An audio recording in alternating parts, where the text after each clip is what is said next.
todos. Buenos días. Buen día. Damos inicio a la audiencia de impugnación fijada para el día de la fecha en el legajo 117.731 del año 2018, caratulado Chen Siwan Li Jinji, sobre defraudación por retención, supongo que debe ser retención indebida. Acá falta una partecita. El tribunal está integrado por la doctora Liliana Deyub desde la localidad de Zapala, por el doctor Federico Sommer desde San Martín de los Andes y por quien les habla Florencia Martini. Estamos advirtiendo que no está presente la parte querellante. Tengo entendido que tiene noticias el doctor Jara, así que le doy la palabra a fin de que informe la situación. Sí, gracias, señoría. Sí, yo las noticias las tuve recién, precisamente apenas arribé a la sala de audiencias del doctor Segovia, que es quien representa a la parte, al denunciante que se ha constituido como querellante. Me manifiesta que está enfermo y que no puede venir, y si veía la alternativa del doctor Coto que viniera y se presentase, lo cual también ha resultado imposible, pues la audiencia que se iba a suspender el día de hoy de juicio se está demorando en su concreción, en la resolución. Por lo tanto, esto que me ha sido comunicado es lo único que yo puedo transmitir. Entiendo que la imposibilidad de que el querellante se presente se transforma en un impedimento para que podamos llevar a cabo la audiencia. Me parece que no podríamos llevarla a cabo. Bien, ¿la defensa al respecto? No tenemos objeciones en que se fije una nueva fecha, no hay ningún problema. Bueno, haríamos un cuarto intermedio con mis colegas para resolver esta situación, ¿les parece? ¿Puedo hacer una pregunta, Doc? Sí, cómo no. Porque conforme el 245 se hace con los presentes. Quería saber si el querellante avisó a la oficina judicial, más allá de la buena voluntad o los buenos oficios del doctor Silva, de ir a investigar qué pasó, si se han comunicado por medio de algún correo electrónico o personalmente a la señora directora o algún funcionario de la Dirección de Impugnación respecto a la imposibilidad o la superposición de audiencias, antes de pasar a resolver.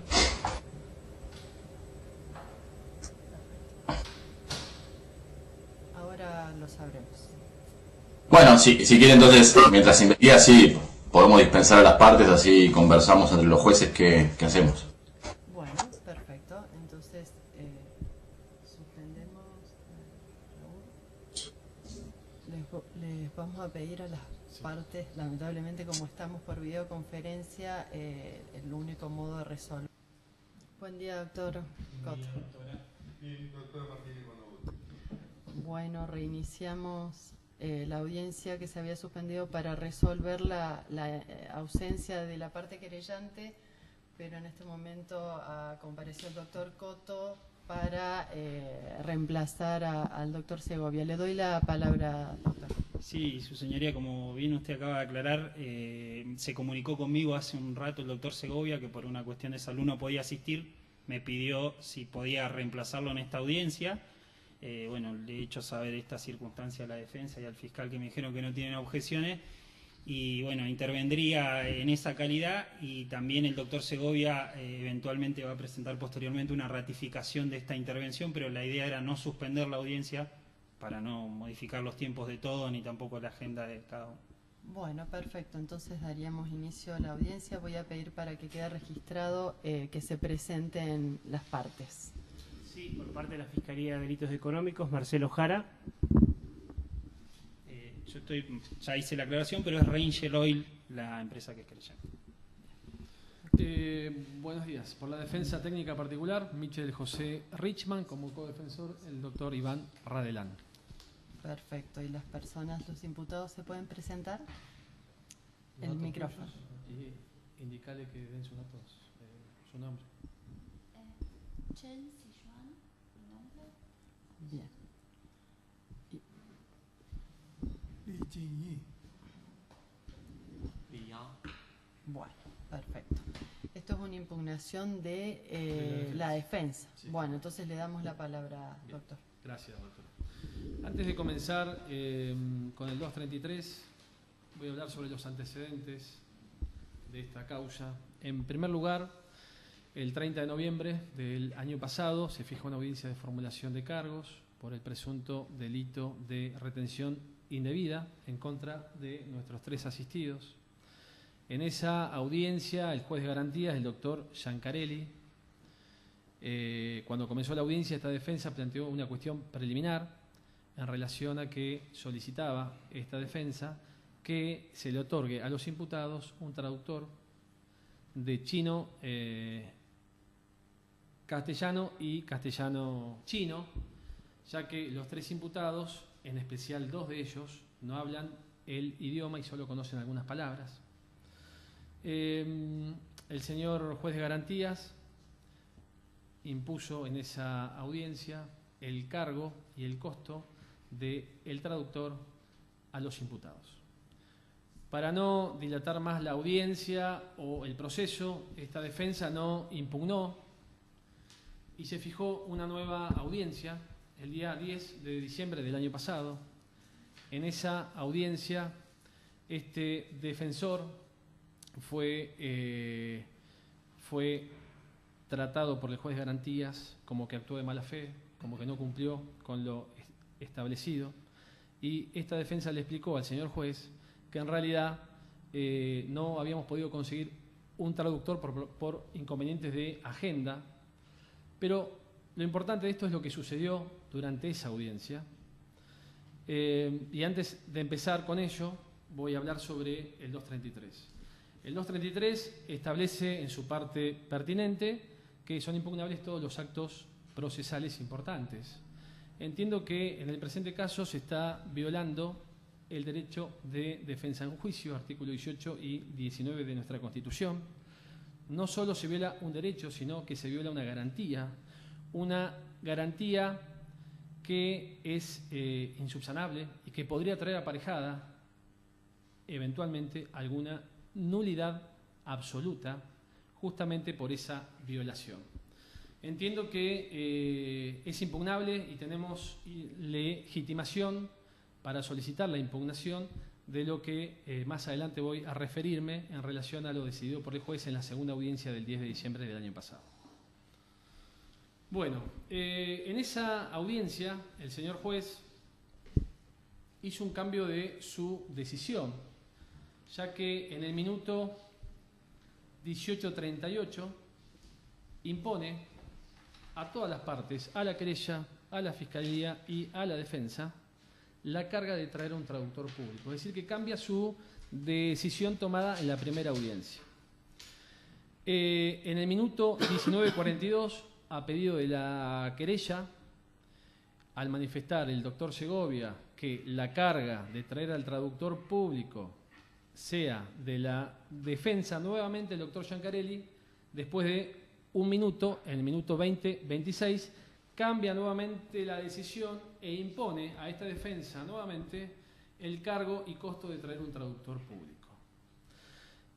Lo cierto es que este cambio de decisión efectuada en la audiencia ha violado ciertos principios a criterio de esta defensa. En principio, también ha violado el principio de congruencia, ya que el señor juez ha cambiado su decisión y ha violado el principio de no contradicción que surge del principio de congruencia. En relación a este principio, entiendo que, lejos de actuar el juez Giancarelli como juez de garantías, actuó como un fiscal más en la causa. Él es el responsable de que no se viole ninguna de las garantías constitucionales que asiste a los 3 imputados. Entiendo también que los 3 imputados están en una causa penal donde el Estado, a través de los acusadores públicos en este caso y también privados, están endilgando la comisión de un hecho ilícito, y la carga de un traductor público y el costo debe ser soportado por ellos. Acá no importa cuál es la condición económica de los imputados, porque tampoco es objeto de prueba, y entiendo que esta violación afecta gravemente el derecho de defensa en juicio y es irreparable. Sí, ¿qué tal? Yo voy a ampliar solo brevemente los fundamentos que ha expresado mi estimado colega, manteniendo la estructura discursiva que él ha venido tratando hasta ahora. En primer lugar, se recuerda en cuanto a los requisitos para que esta resolución se considere como impugnable, que muy claramente, como él expresa, versa sobre una resolución que es sobre un tema importante, porque está vinculado estrechamente, es connatural al derecho de defensa en juicio. Quien no entiende qué es lo que está pasando acá, es evidente que no se puede defender, no puede organizar una defensa efectiva, y entiendo que también eso deviene en que generaría un gravamen irreparable, porque lo que no se entiende en una audiencia no se puede luego volver a reproducir lo que aconteció en la audiencia, y en las audiencias sucesivas, que obviamente están concatenadas con la anterior, el imputado ya no va a entender, por más de que tenga un traductor en una audiencia sucesiva, si en la anterior no la tuvo, perdió totalmente el hilo del proceso. Es decir, genera un gravamen que no se puede reparar después, si no tienen un traductor. El doctor les contaba que en esta segunda audiencia a la que refiere, el juez en un momento, con una gran vocación en cuanto a la celeridad que debiera tener el proceso, dice que quiere que luego se celebre la audiencia, especialmente respecto de dos de los dos imputados varones aquí presentes, que realmente manejan muy poco el castellano. Prácticamente no entienden nada. Entienden lo básico, digamos. En ese momento establece, como dijo el doctor, una carga indistinta, que ellos pueden tener un defensor, un traductor propio, o se los podrá proporcionar fiscalía o querella. La impugnación está sustentada en 3 ejes, en definitiva. Ahí lo que pasó fue que el juez les reconoció una condición procesal beneficiosa, más beneficiosa, que es la de que pueden traer el traductor ellos o no, y que en todo caso también será carga de fiscalía y querella. Se los puso en una situación procesal más beneficiosa que la que estaban antes, por el juez de manera espontánea, cumpliendo ahí su función de garantizarles el derecho de defensa, porque es un juez de garantías. Luego, dice el doctor, lo relata bien, cambia esa decisión de manera drástica, porque dice que no, que van a tener que costearse y conseguir ellos ese traductor. Y ahí empieza realmente el gravamen para esta parte, que se sustenta en 3 ejes. El doctor nos cuenta que hay una violación del derecho de defensa en juicio, porque ellos no entienden el idioma y no tienen por qué costear un traductor y conseguir un traductor. Y de hecho la demostración cabal de la dificultad sobre eso es que en esa segunda audiencia no pudieron conseguir un traductor, que no es fácil conseguir un traductor de chino. Si fuera de inglés sería más sencillo. Esa resolución, dice el doctor, que es contradictoria, que viola, digamos, el principio de congruencia. Yo digo también viola el principio de logicidad, porque lo que hace el señor juez es al mismo tiempo afirma algo sobre una cosa y luego la niega. Dice que el traductor puede ser conseguido por cualquiera de las partes y costeado por cualquiera de las partes, y después dice que no, que solo por una. Hay una contradicción evidente y se viola un principio que es el primer principio de la lógica occidental, que una cosa no puede ser y no ser al mismo tiempo, o que A es igual a A, o que yo no puedo afirmar y negar algo respecto de una cosa de manera simultánea. Ahí está la violación al principio de no contradicción. La Corte Suprema, por cierto, cuando ha establecido la doctrina de la arbitrariedad de la sentencia, han habido muchos precedentes donde realmente se apuntó específicamente no a la arbitrariedad en sí, sino a un elemento que compone la arbitrariedad, que es la no contradicción. Hay un fallo, por ejemplo, que elocuente al respecto, que es Martínez Juan Carlos sobre violación y lesiones, donde la Corte revoca, deja sin efecto una sentencia en donde los considerandos se afirma una cosa, pero en la parte resolutiva se resuelve otra y se afirma una totalmente distinta, en la misma sentencia. el doctor bien les cuenta que la decisión del juez viola una garantía de los imputados. Esa resolución del juez, donde se desdice en la misma audiencia, peca de ser infundada y arbitraria, porque cuando ahí resuelve el juez, desdiciéndose, retrotrayéndose y ahora diciéndole a los imputados, no, ustedes tienen que traer a su propio traductor, no dijo por qué, no dijo por qué cambió el criterio que lo había sustentado unos segundos antes. No lo expresó. Dijo, tiene razón el doctor Segovia. Tiene razón el doctor Segovia, no es un fundamento. No es un fundamento porque no explica nada. Pero inclusive si hubiera algún fundamento para decidir así, retrotraerse sobre lo que había decidido el juez unos minutos antes, ese fundamento queda en el fuero interno del juez porque no lo expresó. Y aún si existiera y yo tratase de deducir con un gran esfuerzo por qué hubo ese cambio tan abrupto en cuanto al criterio del tribunal, sin duda que sería un cambio arbitrario, porque se está reconociendo una situación procesal más beneficiosa a los imputados, porque se reconoce y daría plena vigencia a la garantía de defensa en juicio, porque se cumpliría con el deber del Estado de conseguirles un traductor, y después, mágicamente, no debieran ya tener más traductor, o estarían solo ellos obligados a tener ese traductor. Ahí está la arbitrariedad, más allá de la falta de fundamentación. Se los coloca en una situación procesal más beneficiosa, se consolida un derecho que se reconoce, normado en el Pacto de San José de Costa Rica, integrado al bloque de constitucionalidad, y después se lo desconoce ese derecho. La resolución también, como bien dijo el doctor, viola el derecho de defensa en juicio, y la violación es palmaria. No es algo que tenemos que ponernos a generar una discusión jurídica sobre eso. La violación es palmaria porque el artículo 8.2 de la Convención Americana de Derechos Humanos, en el punto A o en el subinciso A, dice claramente, y me permito esto sí leerlo porque tengo muy mala memoria, me sabrán disculpar, dice, toda persona inculpada de un delito tiene el derecho a que se presuma su inocencia mientras no se establezca legalmente su culpabilidad. Durante el proceso, toda persona tiene derecho, en plena igualdad, a las siguientes garantías mínimas.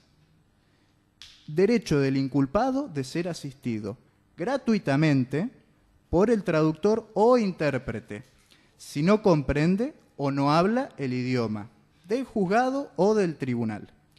Entiendo yo que cuando se regula este derecho, se lo hace con una cierta analogía con el derecho del imputado a poder hacerse patrocinar, asesorar, acompañar por un abogado particular. Es palmaria la analogía.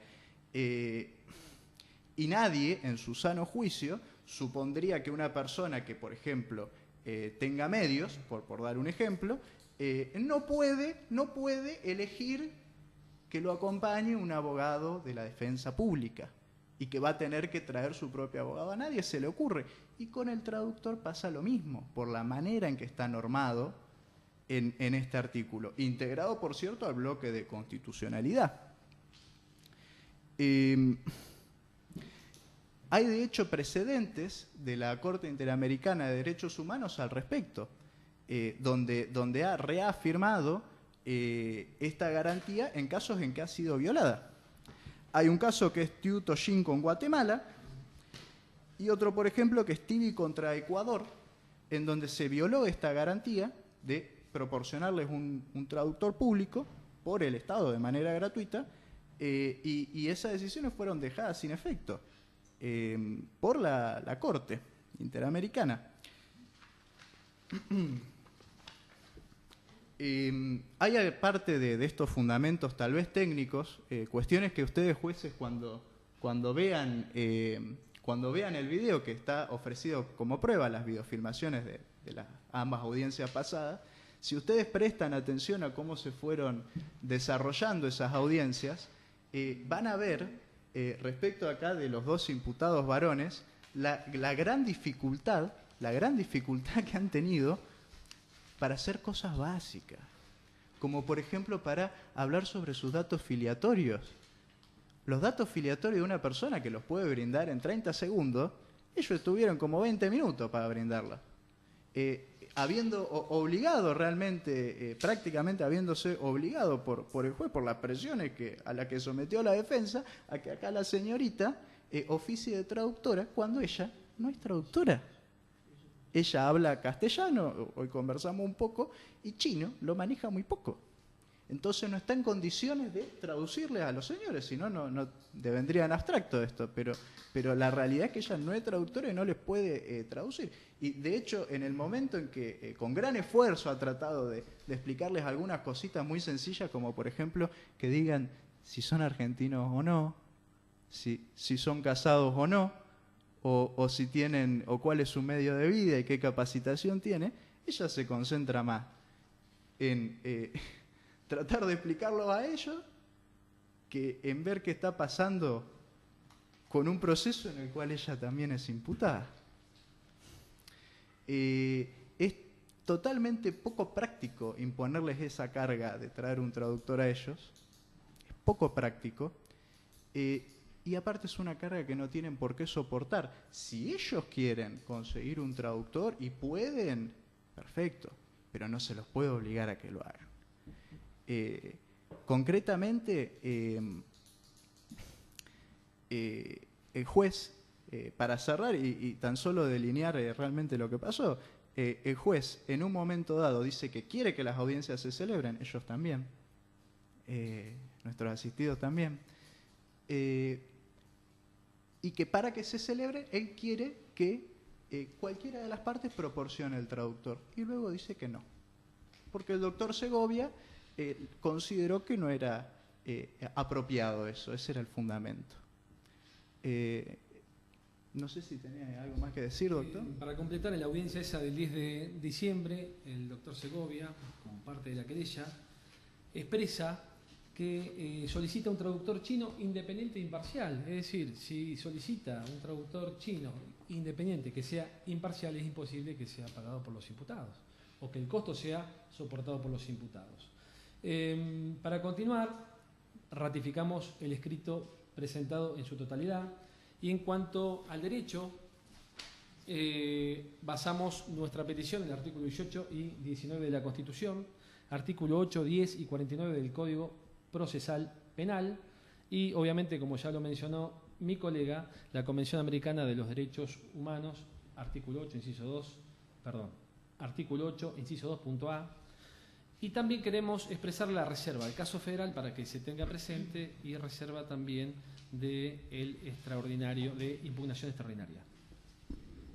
Solo para hacer una pequeña acotación hablando de artículos, porque ahí tiene mucha memoria el doctor. Por cierto, nuestro Código Procesal Penal fue concebido en el marco de la buena fe y principalmente también contemplando un mandato constitucional que tiene que ver con el respeto a la diversidad cultural, que está contemplado en el artículo 19, si mal no recuerdo, del Código Procesal Penal.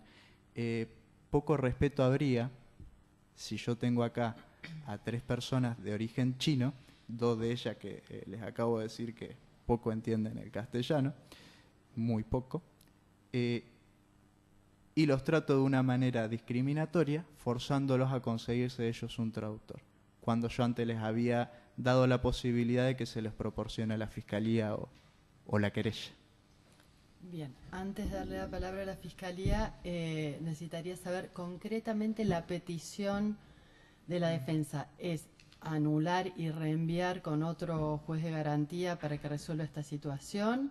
Porque, digamos, como ustedes están planteando, la contradicción, la arbitrariedad por contradicción, es una cuestión formal que implicaría una nulidad y reenvío, y otra distinta es entrar a la cuestión de fondo, si asiste razón a la violación del derecho de defensa y qué corresponde, que ya sería ejercer competencia positiva.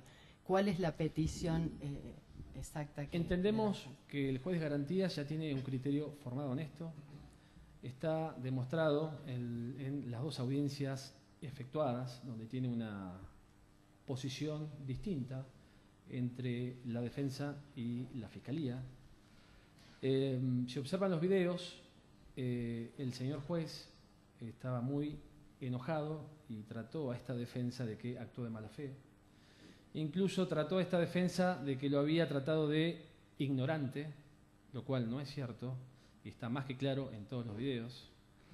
Y entendemos que el mismo juez no podría entender en la formulación de cargos que se haga. Pero también, como segunda petición, sería que el traductor, que resulta sumamente indispensable, sea proporcionado o por la Fiscalía o por la querella, sin costo alguno para los imputados. Son esas dos cuestiones básicas. Me pasa que eso, perdón que me meta en esto, pero esto sería ejercer si resolvemos sobre si corresponde a la Fiscalía o a la querella o a qué parte corresponde, ya estamos entrando en la cuestión de fondo. Si lo que solicitan es el reenvío con un juez distinto, todo este planteo se renueva ante otro juez de garantía y el juez de garantía es el que resuelve la cuestión de fondo. Por eso era mi pregunta concreta, si querían reenvío con otro juez o ejercer competencia positiva y que este tribunal de impugnación se expidiese sobre el derecho o no de la parte a que... Es el segundo punto. Eso es lo que solicitamos. Ah, bien, ejercer competencia positiva. Bien, la Fiscalía. Sí. En primer medida, la Fiscalía, señoría, va a plantear la inadmisibilidad formal del presente recurso. Yo entiendo que no se dan los parámetros de ninguna manera de las previsiones de encontrarlos ante un auto procesal importante.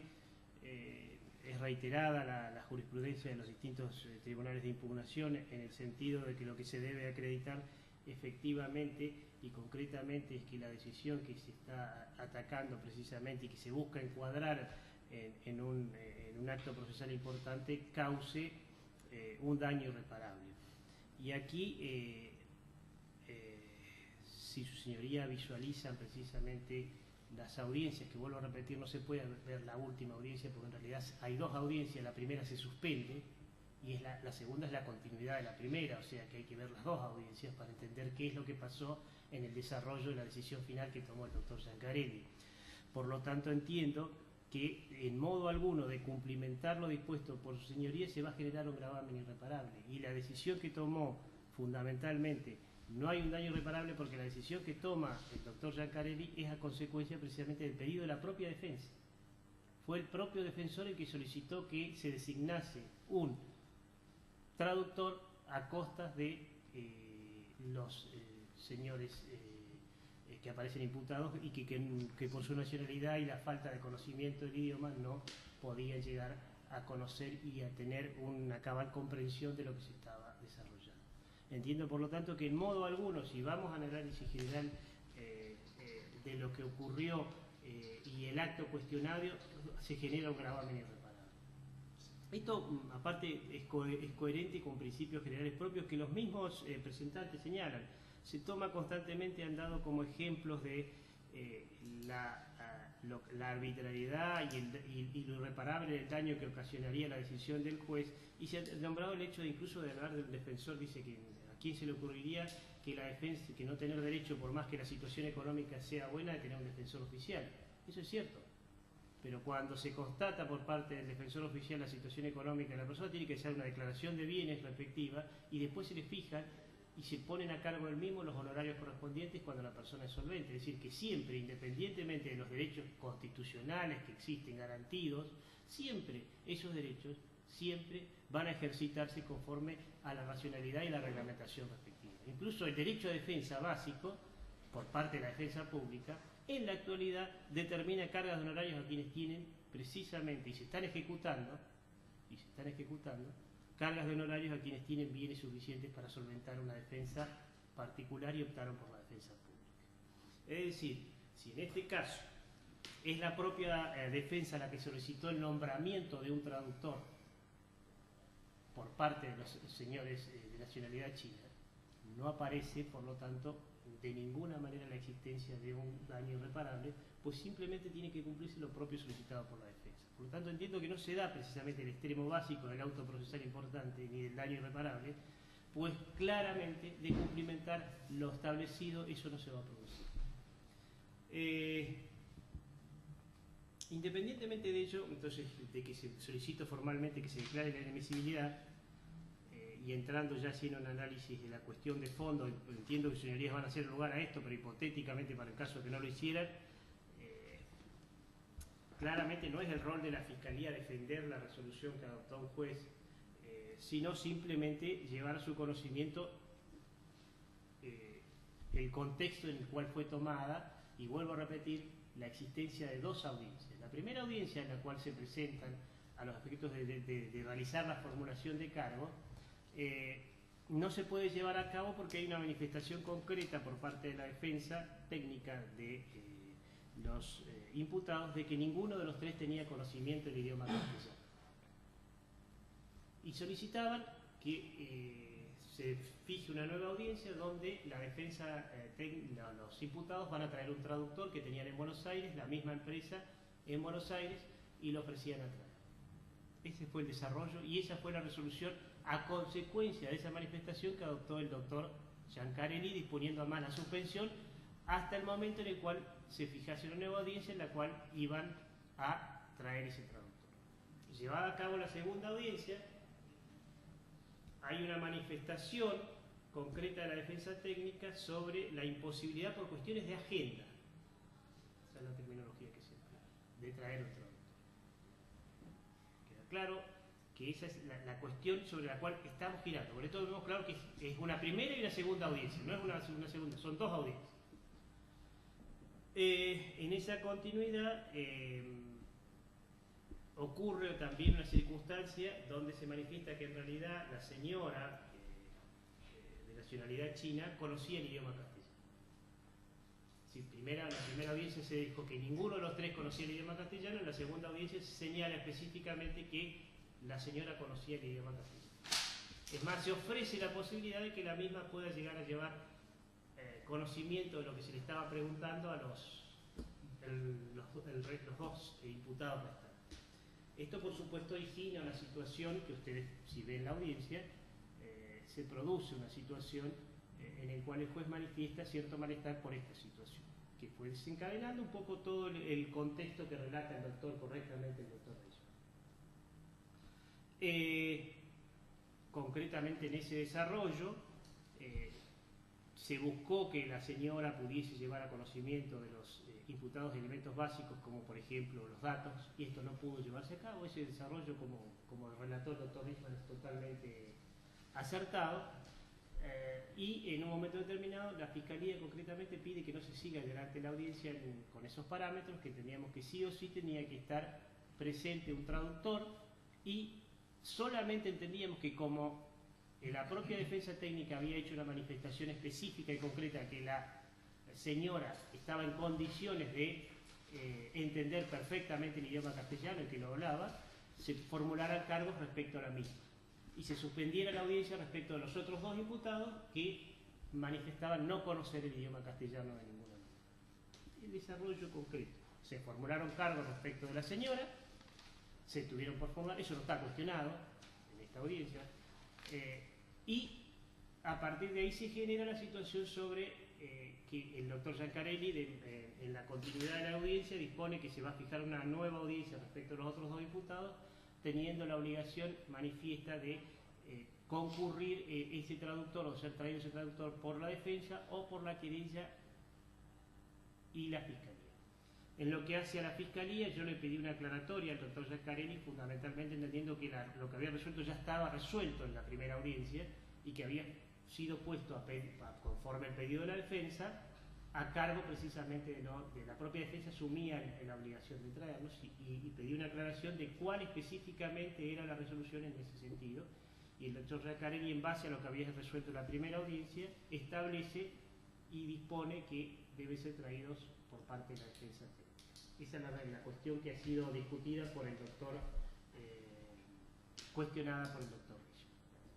Por lo tanto, entiendo que en ese desarrollo, vuelvo a repetir, de las dos audiencias, lo que se visualiza es simplemente que el doctor Giancarelli en ningún momento está afectando con su resolución derechos o hay una contradicción, simplemente hay una corrección en el desarrollo de la audiencia de algo que se había erróneamente establecido, y lo aclara y dispone concretamente la misma resolución que originariamente estaba, es decir, lo que se había puesto en la primera audiencia suspendida. Es decir, hay una coherencia absoluta y total, y simplemente hay lo que se visualiza si es un error en lo que aparece cuestionado por parte de la defensa técnica.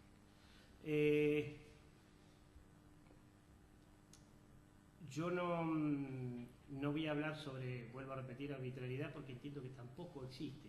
La resolución que adopta el doctor Giancarelli es la misma resolución que se había adoptado originalmente en la primera etapa de la audiencia. Y es una resolución que se tomó a pedido de la defensa técnica. No la dispuso el doctor Giancarelli porque tuviese ganas de disponerlo. Lo dispuso porque la propia defensa técnica lo pidió. Tanto así que vuelvo a repetir que en la segunda audiencia dice que no lo puede traer por una cuestión de agenda, no dice otra cosa. Concretamente, ese es el, vuelvo a repetir, y otro aspecto que hay que tener muy en cuenta en el desarrollo de esa audiencia fue lo que yo aclaro. En la primera audiencia se dijo y se concretó y se manifestó que ninguno de los imputados conocía el idioma castellano. Y en la segunda audiencia se manifiesta también de la misma manera concretamente que una de las partes conocía perfectamente el idioma castellano.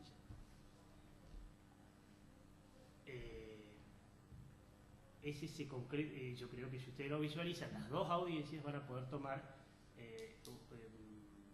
de manera cabal cuál fue el desarrollo, y que no existió, por un lado, ni arbitrariedad, no existió contradicción primariamente, y al no existir contradicción tampoco, por lo tanto, existió arbitrariedad en la resolución que tomó el doctor Giancarelli. Por lo tanto, yo lo que entiendo, si bien y las citas que se hacen de jurisprudencia a nivel de tratados internacionales, todas referidas precisamente y en general aplicadas a pueblos originarios y dadas esencialmente en ese contexto, que la resolución que adoptó el doctor Giancarelli aparece apegada absolutamente a una racionalidad y apegada al desarrollo concreto de las dos audiencias. Vuelvo a repetir, hay que visualizar las dos audiencias para llegar a esa conclusión. Por lo tanto, entiendo, señoría, que si no se declara la inadmisibilidad formal del recurso que presentó la defensa técnica, debe desecharse la posibilidad de que de alguna manera se nulifique lo resuelto por el doctor Giancarelli, se ratifique en consecuencia esa resolución, por entender que no ha habido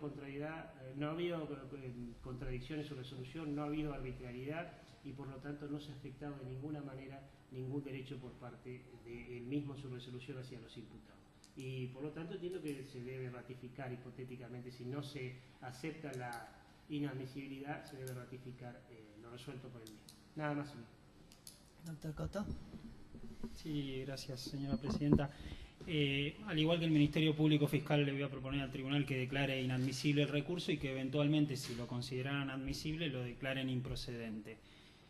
Brevemente, como introducción, creo que acá el principio que se encuentra en juego, al menos en esta incidencia, el de los actos propios. Es la defensa la que considera que el juez viola sus actos propios, y yo lo que voy a tratar de explicarles es por qué esta parte considera que en realidad fue la defensa la que violó sus actos propios. Acá no está en discusión, y en esto quiero acotar el marco, más allá que entiendo que el tribunal lo tiene claro. Si tienen derecho a un traductor, eso está fuera de discusión, lo tienen. De hecho, es la propuesta que hace la Fiscalía. Con esto se está garantizando la diversidad cultural, sino quién es el que lo provee al traductor. Esta es básicamente la cuestión. Y ingresando desde este prolegómeno a lo que sería el análisis de la admisibilidad, entiendo que no estamos ante un auto procesal importante. La defensa intentó, por este carril del artículo 233, justificarles a ustedes que el recurso era admisible, y como bien dijo el doctor Jara, el Tribunal de Impugnación tiene dicho que la característica principal de los autos procesales importantes es el gravamen irreparable o de dificultosa reparabilidad, como por ejemplo puede llegar a suceder en casos de plazo razonable, en casos de privación de la libertad previa a la sentencia condenatoria, Y por regla, todas las decisiones que imponen la obligación de seguir sometido al proceso no causan ese gravamen. Pero más allá de esto, a mí, más allá de hablar de la irreparabilidad, a mí me parece que acá no hay gravamen directamente. Ni siquiera podríamos ingresar a hablar de eso, porque si ustedes analizan entre la primera y la segunda audiencia, la defensa se encuentra en la misma situación. Cuando terminó la primera audiencia tenía la obligación, o se había comprometido a asumir la carga de tener un traductor, y en la segunda audiencia en definitiva terminó de la misma manera. Y la defensa nos dijo que cuando terminó esa primera audiencia y el doctor Giancarelli ordenó que consigan un traductor o que lo provean ellos, asumieron el compromiso sin cuestionarlo. Entonces, lo que sucede en la segunda audiencia, que encima es un problema de agenda del traductor, según lo que nos están diciendo, no es un problema de medios económicos para proveérselo, es decir, el problema de la segunda audiencia no era de los imputados, era del traductor que no tenía su agenda.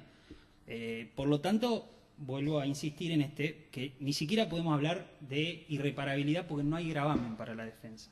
Y por lo tanto, si no se da ninguna de estas dos características, evidentemente el recurso es inadmisible, como bien lo dijo el doctor Jara. En orden a la improcedencia, la defensa habló en primer término de que habría una decisión que viola el principio de congruencia y lo mezcló con el principio de contradicción. Yo me voy a referir solo a la contradicción, porque serían dos principios distintos, por ahí están mezclados acá, pero de lo que se agravian en definitiva es que el juez resuelve autónomamente, toma una decisión que es volver sobre sus pasos. Y la realidad es que esto parte de un presupuesto equivocado, que es no reconocer que tanto el doctor Segovia como el doctor Jara, nos acaba de aclarar, intervinieron en la decisión del juez y le solicitaron que vuelva atrás en esa decisión. Entonces, no violó ningún principio de contradicción porque en definitiva fueron las partes acusadoras las que le solicitaron al juez que vuelva atrás con esa decisión. En orden a lo que es la logicidad, porque también dicen no solo que viola el principio de contradicción, sino que vuelve sobre sus pasos en la misma audiencia, afirmando y negando al mismo tiempo la circunstancia, con solo afirmar que fueron las partes acusadoras las que dentro de la audiencia solicitaron la revocación es suficiente para contestar esto. Y si el problema es de fundamentación, que también lo atribuyen a la resolución, porque lo único que dijo el doctor Giancarelli es que se remite a las razones o que tiene razón el doctor Segovia, cabría analizar las razones que dio el doctor Segovia, que básicamente eran que había una decisión firme y consentida de que el traductor lo provea a la defensa. Que en definitiva, y esto yéndome un poco más allá de los agravios, en definitiva es lo más lógico, porque nadie mejor que los imputados puede saber cuál es el traductor que mejor le plazca. En este caso fue un problema de agenda del traductor que ya tenían. Si hubiera sido un problema de dinero, también como bien aclaró el Ministerio Público Fiscal, existen herramientas que el Estado tiene para sortear esto e incluso conseguirlo. Por ejemplo, una que habitualmente no se ve en esta instancia, pero se ve en la instancia del recurso extraordinario federal y en la queja que hay que hacer un depósito para interponerla, es el beneficio de litigar sin gastos, para que el Estado solvente esos gastos. Por lo tanto, y por estas razones, adhiriendo a las peticiones del Ministerio Público Fiscal, le solicito en primer lugar la inadmisibilidad y eventualmente la improcedencia del recurso. La defensa tiene la última palabra. Bueno, en cuanto al pedido de inadmisibilidad de la Fiscalía y de la querella, el 233 es muy claro y entendemos que existe un gravamen irreparable, que justamente es la defensa en juicio. Entendemos, además, que no se está aplicando la ley, por cuanto el Pacto San José de Costa Rica establece que todo imputado tiene derecho a un intérprete gratuito, lo cual no se está aplicando, y esa violación afecta gravemente una garantía constitucional, no un derecho, sino una garantía constitucional. En segundo lugar, debo decir que yerra la Fiscalía, por cuanto cuando ustedes vean el primer audio, la primera audiencia que se hizo, esta defensa, cuando solicita la cuestión previa, solicita un intérprete público y gratuito. Para no dilatar y ante la presión que se ve por parte del juez de garantías, para no dilatar el proceso, esta defensa en esa audiencia se comprometió a conseguir un intérprete. Lo cierto es que a la segunda audiencia que se hizo, esta defensa no lo consiguió, y en esa misma audiencia el juez cambia su decisión muy importante, el minuto 18:38. Y luego vuelve a cambiar su decisión en el minuto 20:26 de la segunda audiencia. Es decir, que no ha sido claro el juez, no está aplicando la ley. Y también me voy a referir a la palabra perfecta que utilizó el señor agente fiscal cuando dijo que esta defensa dijo que una de las imputadas hablaba perfectamente bien castellano, lo cual no es cierto. Esa palabra jamás fue expresada por esta parte. En la primera audiencia se hizo saber que habían dificultades con el idioma. Claramente surgen de la segunda audiencia. Y entendemos que el gravamen irreparable y una nulidad absoluta por la afectación del debido proceso traería consecuencias para todas las partes, incluso hasta para la querella y para la propia Fiscalía. Yo no entiendo cuál es el agravio de que realmente el Estado se haga cargo de un traductor público y gratuito cuando la querella en la audiencia del 10 estableció que solicitaban un intérprete que sea independiente e imparcial, lo cual, si es traído por esta parte, no va a ser, porque va a ser pagado por esta defensa. Es así. También habló el señor fiscal de la división cultural, de la diversión cultural que únicamente está referida a los pueblos indígenas. No es cierto.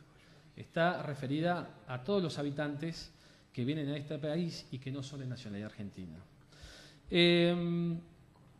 Importante ver la primera audiencia y la segunda en esos minutos.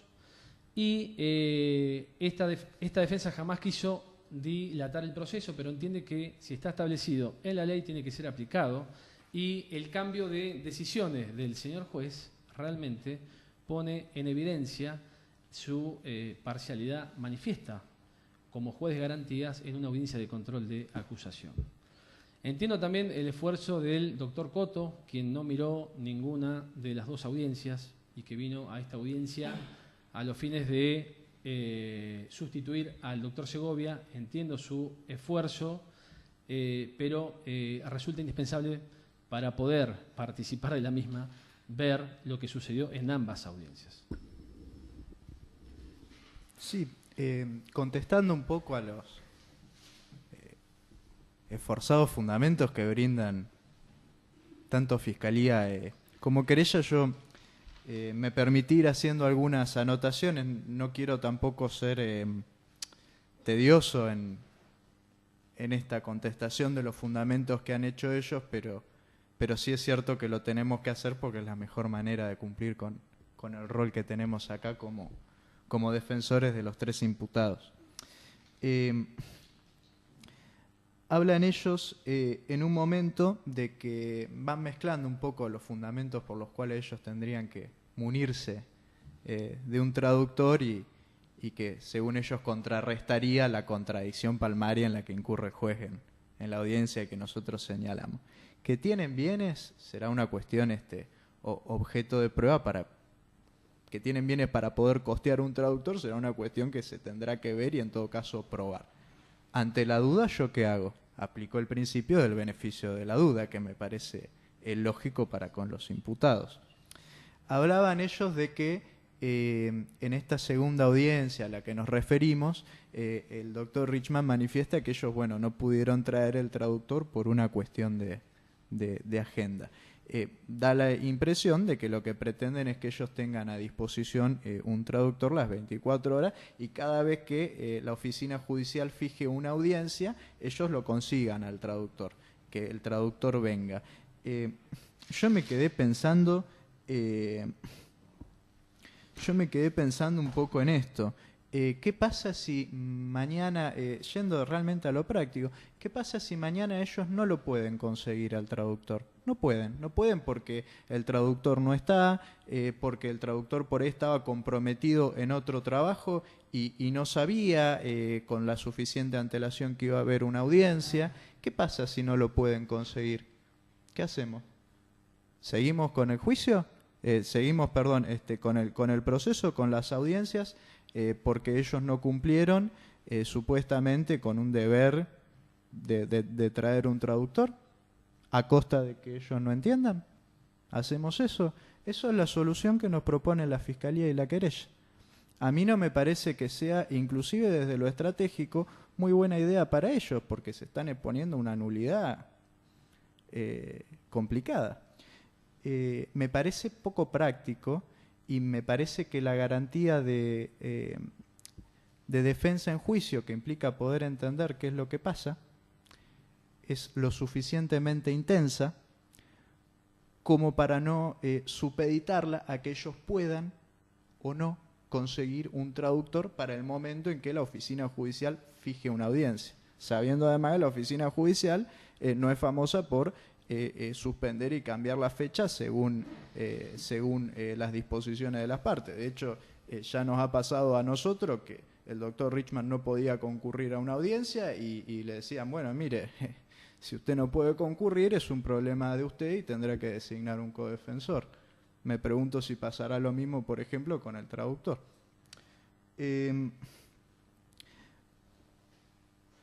Me hablan también de Doctor, que... le pido que vaya cerrando porque Sí, por reglamento sí, las perdón. partes tienen Sí, un tiene tiempo razón. Yo limitado. por ahí peco de extenderme en exceso. Un recurso de aclaratoria no puede ir a cambiar la sustancia de una decisión de manera totalmente dramática. La aclaratoria no están para eso.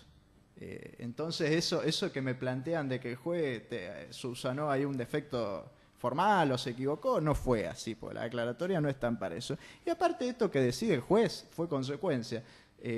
Cuando el juez revierte su decisión fue consecuencia de que el doctor Segovia dice, bueno, a ver, estas personas, yo vi una vez que firmaron una demanda que estaba en castellano. Y eso nos lleva a suponer de que saben castellano. O de decir que tienen plata y que se pueden conseguir un traductor. Ese fue el planteo que le hizo Segovia al juez. No sé si será el fundamento con el que revierte su decisión o no. Sería interesante poder hacer hincapié en eso.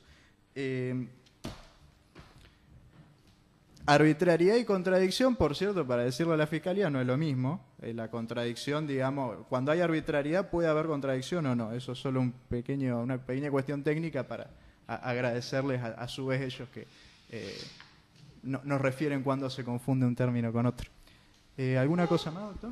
Sí. Bueno, por los argumentos vertidos solicitamos se rechace el pedido de inadmisibilidad efectuado por los acusadores y se haga lugar a la impugnación deducida por esta defensa, teniendo en cuenta las reservas efectuadas. Gracias. Bien. ¿Alguna pregunta, doctora? ¿Doctora Dayu? Sí, gracias, doctora. Una pregunta, más que nada aclaratoria a la defensa. Si mal no escuché, el fiscal dijo que se habían formulado cargos contra la señora que se encuentra presente en la sala de audiencias. Esa formulación de cargos que se hizo en esa audiencia, la defensa no había ofrecido objeciones porque entendía el idioma castellano. ¿Eso forma parte de la segunda audiencia que también la defensa plantea nulidad? O sea, ¿plantea nulidad parcialmente o totalmente? No me queda muy claro con relación a este tema de la formulación de cargos. No, en realidad lo estamos planteando en relación a los otros dos imputados, que todavía no se le hicieron la formulación de cargos. O sea que el planteo de la defensa sería que subsistiera la formulación de cargos contra la señora, sí, correcto, y no así, solamente pero me reorganizo la pregunta, están impugnando la imposición de un traductor, no la formulación de cargos. Es correcto, eso es. O sea, no se pediría nulidad total de la audiencia realizada por el doctor Santarelli. Es correcto. Lo que estamos pidiendo es la nulidad de el cargo y de la imposición de traer un traductor para los otros dos imputados que todavía no se les formuló los cargos. Bien, quedaría subsistente entonces la formulación de cargos contra la señora. Correcto, sí, doctor. Bien, gracias. No tengo más preguntas, Doctor Sommer. Y ya que estamos contando antecedentes, ¿cuál es la formulación de cargos que procura realizar la Fiscalía o la querella? ¿La pueden relatar?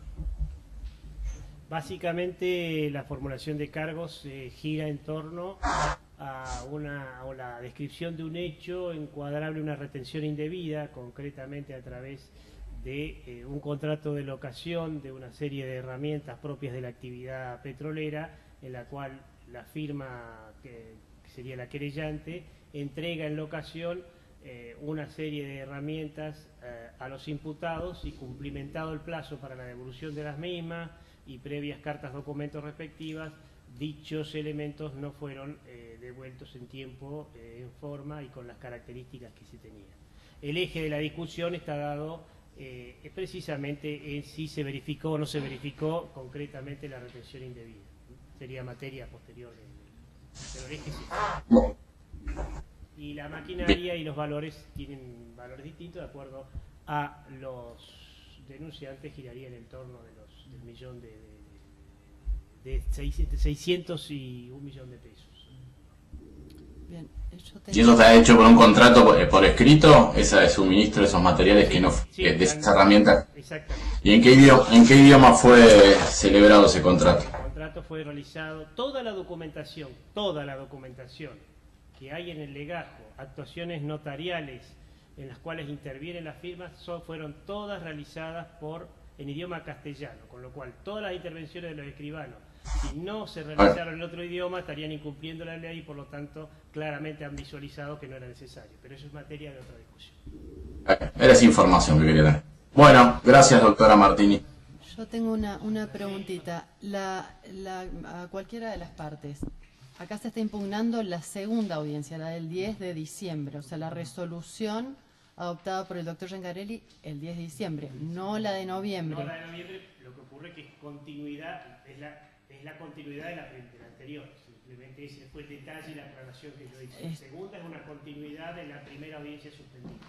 Y en la segunda, en la resolución de la segunda audiencia, en esa resolución el doctor Giancarelli cambia, hay como dos resoluciones, una en un primer término y después la revoca y realiza otra decisión. O sea, la audiencia se va desarrollando, tal es así que por eso vino la aclaratoria de la doctora si preguntaba si se formularon cargos concretamente respecto de la señora, y cuando llega el momento del análisis de que no se puede continuar con respecto a los mismos es cuando se genera la primera disposición, que en realidad la primera decisión que toma el doctor Giancarelli, que antes precisamente las aclaratorias, es que genera la ratificación de lo dispuesto en la primera audiencia. Bien, pero entonces no hay una revocación en la segunda, no hay una revocación de lo resuelto y una nueva decisión. Solo hacer una aclaración nada más. El contrato al que hace referencia a la Fiscalía fue solo firmada por la señorita en carácter de apoderada de la compañía. Los otros dos imputados no firman esa documentación. El contrato que los une. Bien. Si me permiten un breve agregado, doctor. Si tiene que ver con las preguntas que se realizaron, sí. Porque creo entender por dónde viene la pregunta del doctor en torno al idioma en que está redactado el contrato. Una persona con asistencia de alguien puede ir entendiendo más o menos, si no conoce el idioma, tal vez un escrito. No es lo mismo el desarrollo de una audiencia que es totalmente dinámica, en donde no hay dilación para ir tratando o esforzándose o esmerándose para... Bueno, eso no es respuesta a una pregunta, estamos alegando ya. Sí. Bueno, vamos entonces a cerrar la audiencia y pasar a deliberar, el tribunal pasará a deliberar en esta misma sala, así que le pedimos aproximadamente, doctores, ¿cuánto tiempo convocamos a las partes?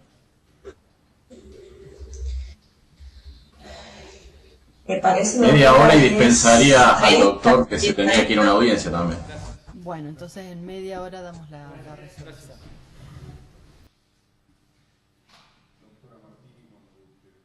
Muy bien. Luego de la deliberación, este tribunal ha resuelto por unanimidad. La decisión va a ser verbalizada por el doctor Sommer. Le doy la palabra, doctor. Bien. En primer término, conforme la objeción formulada por sendas partes acusadoras respecto de la admisibilidad formal de la impugnación deducida, debemos abordar este primer tópico en los términos del artículo 233 y siguiente del Código Procesal Penal. En esta referencia, las objeciones se centran principalmente en que, a criterio del Ministerio Público Fiscal, la decisión dictada por el doctor Luca Giancarelli, tanto en la audiencia del 30 del 11 como la del 10 del 12, en referencia a la participación y carga de comparecer con traductores del idioma chino, castellano, castellano-chino, recaídas a los imputados, no configura, a criterio del Ministerio Público Fiscal, un auto procesal importante conforme de los lineamientos establecidos por la legislación local. A ello agrega también la parte querellante, representada en esta audiencia por el doctor Juan Coto, lo referido a que habría una suerte de teoría de los actos propios de la propia defensa, en referencia a la actuación que tuvo tanto en la primera audiencia como en la continuación o segunda audiencia, y en que continuar sometido a proceso no constituiría un supuesto de auto procesal importante o equiparación a sentencia definitiva, podemos entender. En esta controversia advertimos que el concepto de auto procesal importante, si bien es un concepto complejo, difuso, incorporado por la Comisión de Interpoderes en la normativa local, ha sido delineado, establecido tanto por este Tribunal de Impugnación y principalmente por cuestiones de economía procesal por la Sala Penal del Tribunal Superior de Justicia, como aquellas decisiones equiparables a sentencia definitiva, con cita de los precedentes Abello y Maqueda, y en lo que es imposible la reparación ulterior del perjuicio que se alega. Compartimos con la defensa que el perjuicio que se alega no es posible subsanar una instancia ulterior y resulta en esos términos un auto procesal importante, porque se está invocando la afectación del derecho de defensa del juicio al no poder comprender, al menos dos de los imputados, los ciudadanos Yang Li y Xinji Li, el alcance de la acusación formulada por el Ministerio Público Fiscal y la propia querella. En esos términos, continuar en este proceso o la imposibilidad de conocer el alcance de la acusación establecida no puede ser subsanado ulteriormente, so pena de afectar el derecho de defensa en juicio, derecho que hace a la esencia del proceso penal. Por lo tanto, entendemos que la impugnación, con invocación de la afectación de la defensa eficaz a la defensa en juicio, supera este primer filtro, este primer tamiz de admisibilidad formal. Sobre el fondo. En el fondo, luego de una litigación que ha excedido la hora, reloj, hemos concluido o se ha podido encorsetar que el agravio o lo que se procura es revocar la decisión del doctor Lucas Giancarelli en su calidad de juez del Colegio de Jueces de la Ciudad de Neuquén, y se requiere de esta sala del Tribunal de Impugnación Provincial que, ejerciendo competencia positiva, revoque aquel decisorio e imponga que la carga de concurrir contra doctor público no recaiga sobre los imputados a los que hice referencia, sino sobre el Estado y la víctima. En esos términos advertimos que el primer motivo de agravio esgrimido por la defensa, referido a una afectación del principio de congruencia, por cuanto el juez habría cambiado de decisión en el transcurso o en el medio de la audiencia, no habrá de ser receptado por esta sala. ¿Por qué? Advertimos que del visionado de la audiencia se advierte que, si bien es cierto los momentos que invoca el recurrente en los cuales hay decisiones preliminares del juez, cierto que cuando cambia o revoca por contrario imperio o una suerte de reposición la primera decisión, también le dio traslado a la defensa. No está mal, no es una mala práctica, sino contrariamente es la correcta, que ante información novedosa o nueva alegación de una de las partes, previo traslado a la otra, se pueda mutar y reformular la decisión, y es lo que ha acontecido. Que ese primer motivo de agravio no habrá de ser receptado. Respecto al segundo y tercero, uno referido a la defensa del juicio y el otro a haber configurado una decisión infundada y arbitraria, habremos de darle razón a la defensa. Dos razones. Compartimos que en esta audiencia o en este matiz ha habido mutación de circunstancias fácticas. Parecería que en la primera audiencia ninguno de los imputados hablaba castellano, luego una habla pero no habla chino, por lo tanto no puede oficiar de traductora, pero creo que se ha incurrido en un error conceptual. El Estado, en este primer estado del proceso, representado por el Ministerio Público Fiscal y acompañado por la víctima, quien no puede formular cargos por criterio de la Sala Penal del Tribunal Superior de Justicia, en el criterio que la formulación de cargos solo puede recaer en el Ministerio Público Fiscal y no puede ir la víctima sin el acompañamiento del Ministerio Público Fiscal a ese primer estado de inicio del proceso de legajo penal, entendemos que quien formula cargos debe asegurarse que quien es imputado pueda comprender, en los términos que con mucha precisión ha citado sendos defensores, la acusación sobre uno. ¿Para qué? Para ejercer el derecho de defensa, y no solamente en la instancia de juicio, en todo el proceso debe poder comprender. De hecho, es ilustrativo de esta circunstancia que a pregunta formulada por quien habla, la imputada, la ciudadana Chihuan Chen, hizo una aclaración, hizo una precisión y se comunicó con su defensor y nos aportó la información que los contratos celebrados entre víctima e imputados fueron suscritos por ella y ella comprende el español y pudo leer el contrato, etc. Ese aporte, ese descargo, no pudo ser nunca hecho por los imputados, quien parece que todas las partes reconocen que no hablan idioma castellano. Por lo tanto, someter a proceso a alguien sin que puedan comprender la acusación desde el primer momento en que se puede subsanar, reformular, etc., la atribución de responsabilidad, la calificación legal, surge y es contrario al derecho de defensa en juicio y a la Convención Americana de Derechos Humanos. También creo que parte de la confusión es la teoría de los actos propios. La buena voluntad de la defensa en la primera audiencia de procurar un traductor público del idioma chino-castellano, castellano-chino, que luego es reformulada en la audiencia con el argumento de que no puede, por cuestión ajena, conseguir uno. Bueno, ¿qué pasaría si no quiere conseguir uno? ¿Sometemos a proceso a alguien? Si es el Estado el que debe asegurarse que quien recibe la imputación la comprenda, para tener un proceso constitucional. En esos términos, tampoco es carga de la víctima, o sea, tampoco podemos imponerle a la víctima que en ejercicio de su derecho a la tutela judicial efectiva y acceder a la justicia tenga que correr con esa carga. Es deber, entendemos, del Estado y en el proceso local neuquino del Ministerio Público Fiscal como titular exclusivo de la acción penal, titularidad que ha defendido en cada instancia del proceso cada vez que hay discordancia entre víctima y Ministerio Público Fiscal en los albores de la investigación, en todos los recursos que hemos intervenido, ha hecho una defensa tajante de su calidad de titular exclusivo de la acción penal y una cita del artículo 2 de la Ley Orgánica del Ministerio Público Fiscal en esos términos. Entonces, entendemos que asiste razón a la defensa.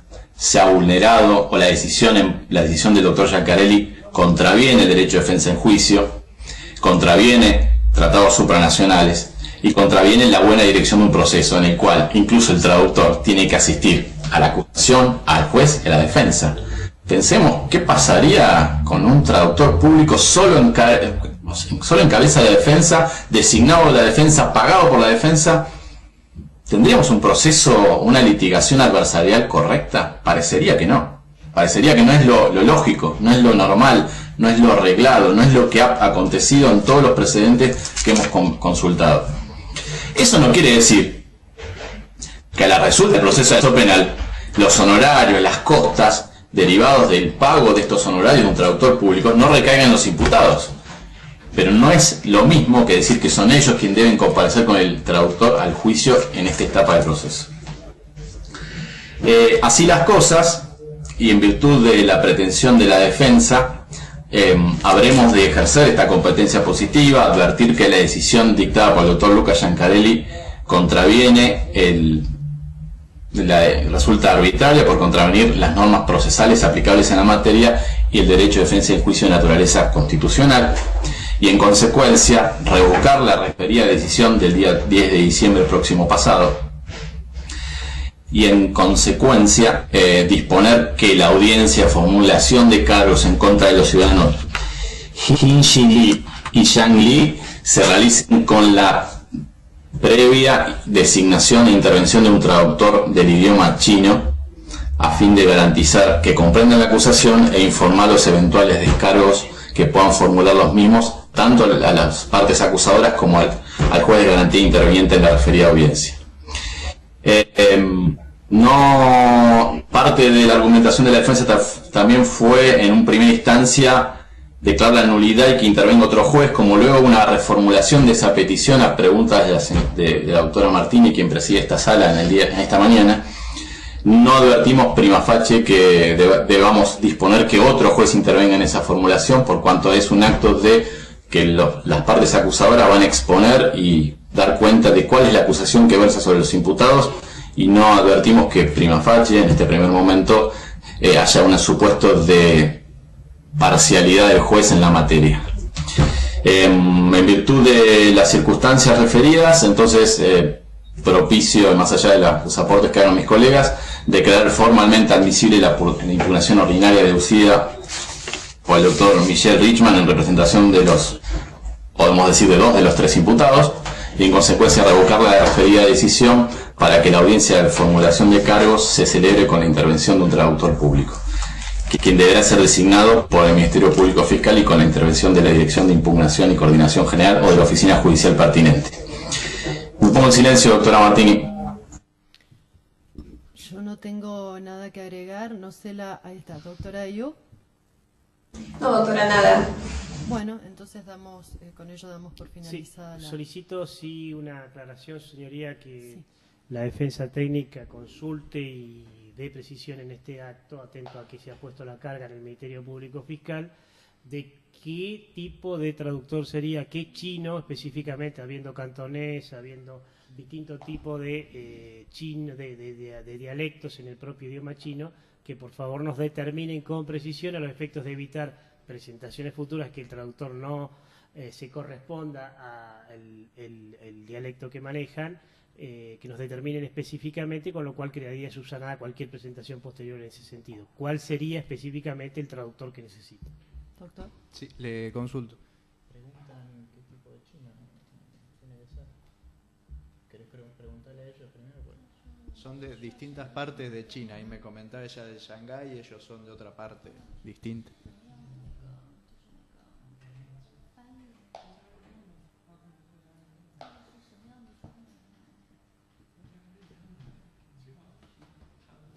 Bueno, pero son socios de la misma sociedad, creo que pueden comunicarse y entender el chino. Chino mandarín, dice.